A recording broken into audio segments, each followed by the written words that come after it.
the winter of 1959, 9 young hikers set out into the frozen Ural Mountains of the Soviet Union. They were experienced, smart, prepared for anything the wilderness could bring.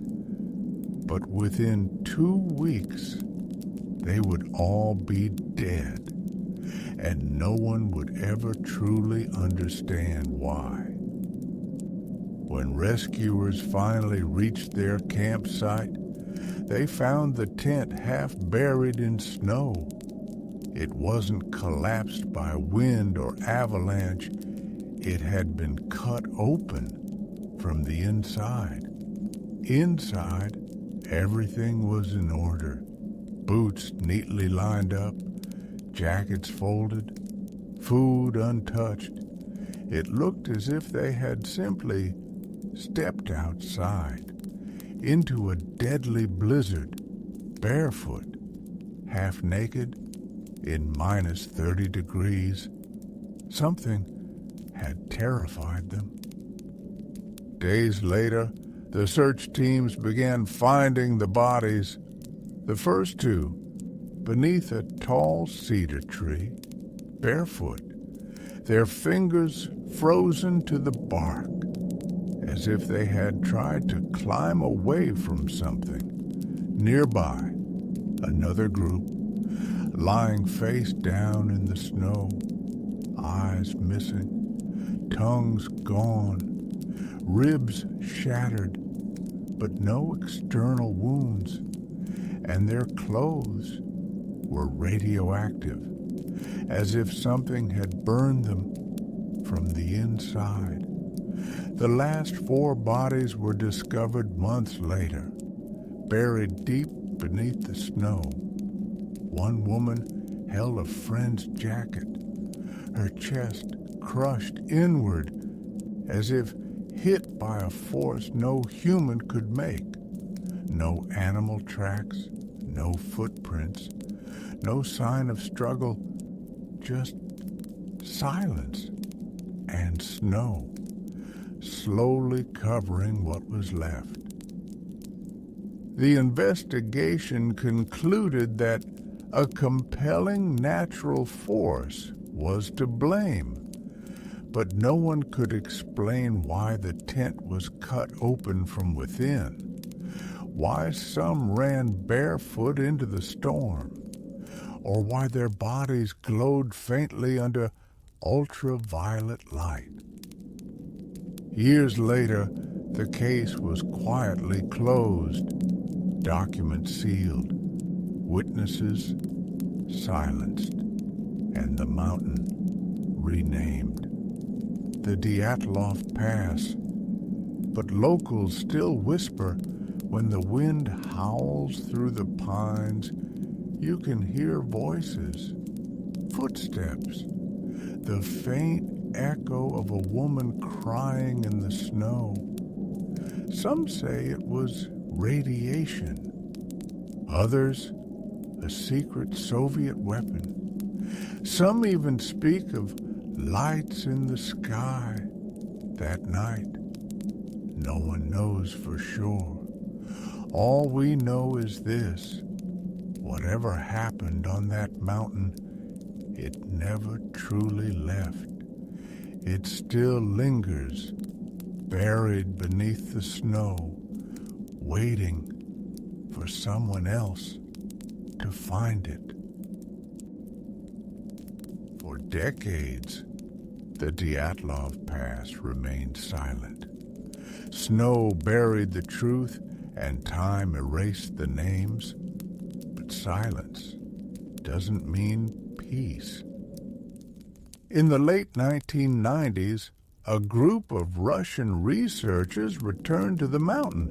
They wanted answers, new technology, new tools. Maybe they thought they could finally explain what really happened.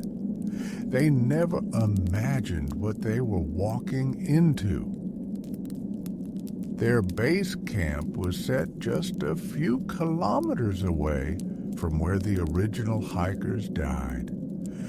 The night was calm, no wind, no movement, until around 2:40 a.m., their equipment, compasses, radios, cameras, all stopped working. Every battery died at once. Even their watches froze, exactly at 2:43, and then they heard it. Whispers, faint, human voices, carried by the wind, calling names that hadn't been spoken in 40 years.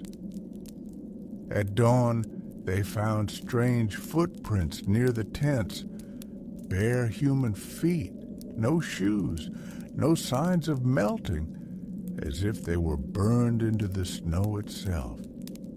One researcher, a man named Victor, refused to sleep after that.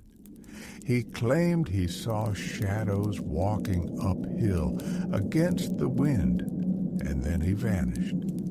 His tracks led into the forest and stopped, just stopped. No body, no trace. The rest of the team left the mountain in panic. When they returned to the city, their radiation badges glowed faintly, just like in 1959. Their photos from that night were corrupted, every single file except one. It showed a blurry figure standing near the tent, facing the camera. No eyes, no face, just a dark outline.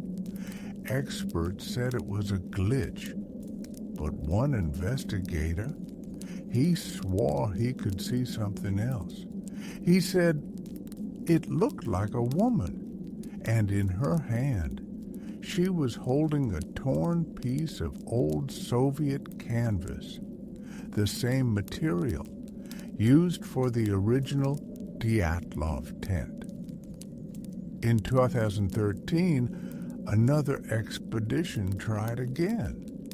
They brought drones, sensors, and guards armed with rifles. For the first 2 days, nothing happened.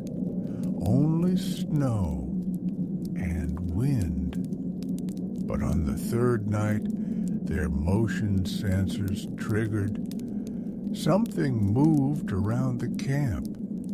The team rushed out, but there were no footprints, only static on the cameras and the faint sound of breathing inside the tent. Locals now call that place the mountain that watches. They say if you camp there long enough, you'll dream of the 9 hikers. And when you wake up, you'll find a 10th set of footprints beside yours. The government closed the area again. No official reason, no explanation. Some say the radiation is still there. Some say the ground itself remembers. Others whisper that the mountain feeds on fear and never sleeps. Maybe that's why no one stays there overnight anymore. Maybe that's why the snow never fully covers the old tent site. Or maybe something still waits beneath, watching, listening, waiting for someone to come back.